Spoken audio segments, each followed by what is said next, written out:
मित्रों नमस्कार। आप देख रहे हैं धर्मदृष्टि पत्रिका का यूट्यूब चैनल दस्तक मीडिया। मैं विनोद शुक्ल आपको सुना रहा हूं बाबा नीम करोली की अद्भुत कथाएं। अद्भुत कथाओं की श्रृंखला में मैं आपको लाल बंगला यानी जो महाराज जी का शीतकालीन प्रवास होता था फोर्ट चर्च लेन इलाहाबाद प्रयाग, तो वहां की बातें बता रहा हूं। तुलाराम जी और सिद्धि मां अपने परिवार सहित अधिकांश समय वहीं रहते थे। उनका जो बच्चे थे, लड़की लड़के पुत्र वधू, वो सब एक मकान ले लिए थे, वहां रहते थे। और वो सिद्धि मां और सिद्धि तुलाराम जी की पत्नी और तुलाराम जी उसी भवन में रहते थे जिस दादा मुखर्जी का तो केवल ये कह सकते हैं, वैसे वो आज भी दादा मुखर्जी खुद कहते थे कि ये महाराज जी का ही है, महाराज जी के ही भवन में हम लोग रहते हैं। उसकी भी एक कहानी है, मैं कभी आपको फिर सुनाऊंगा कि ये लाल बंगला कैसे बना और कैसे हुआ।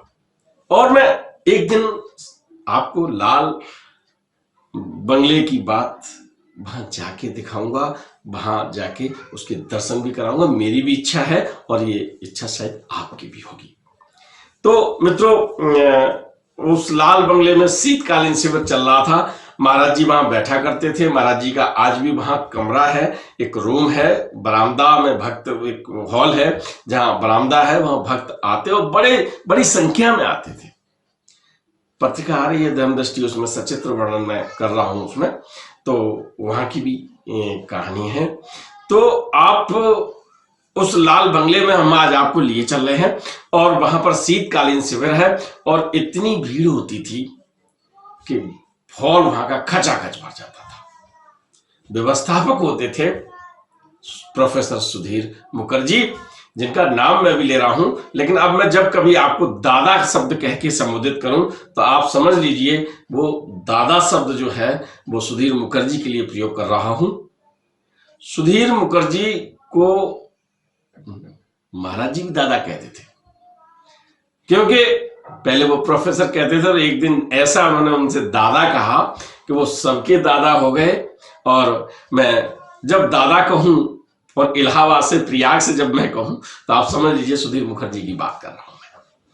तो उस समय अल्प प्रवास में या शीतकालीन शिविर में भक्त शाम को चले जाते थे, तो फिर महाराज जी का कक्ष, महाराज जी अपने कक्ष में चले जाते थे और तुलाराम, सिद्धि मां, उनकी दादा की माँ, मौसी और मुखर्जी साहब, सब लोग एक कमरे में हो जाते थे।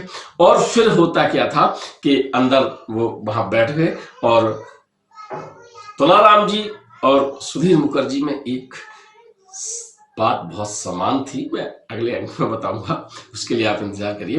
तो फिर वहां पर बातें हुआ करती थी रात में जब बातें होती थी तभी ये लगता था कि वो सत्संग का पूरा निष्कर्ष निकल रहा है। महाराज जी अपने शयन कक्ष में है और वो लोग बातें करने के बाद ही दिन की जो प्रक्रिया है, कल का क्या प्लान है और जो घटनाएं हुई उन पर चर्चा हुआ करती थी। अचानक क्या होता है कि सब लोग बैठे बातें कर रहे हैं और अचानक महाराज जी अपने कक्ष से उस कक्ष में आ जाते हैं।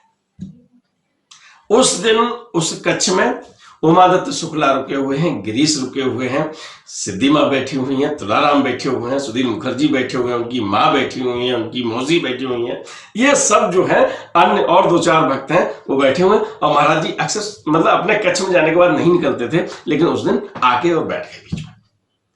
और उमादत्त शुक्ला जहां बैठे थे, जिस बिस्तर पर वो लेटे थे, वहां उनके पास बैठे।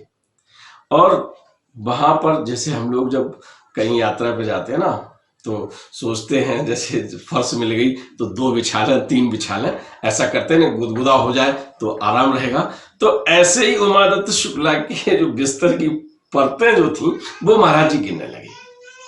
महाराज जी एक तरफ परतें गिर रहे हैं और कहते हैं, क्यों शुक्ला बहुत आराम उठा रहा है, 5-5 परतों वाले बिस्तर पे सो रहा है। शुक्ला के नयनों से आंसू छलक जाते हैं और सब लोग एकदम स्तब्ध से रह जाते हैं। शुक्ला जी बहुत हिम्मत से कहते हैं, महाराज जी हमारी दीदी का घर है, हमको ये दिया बिस्तर।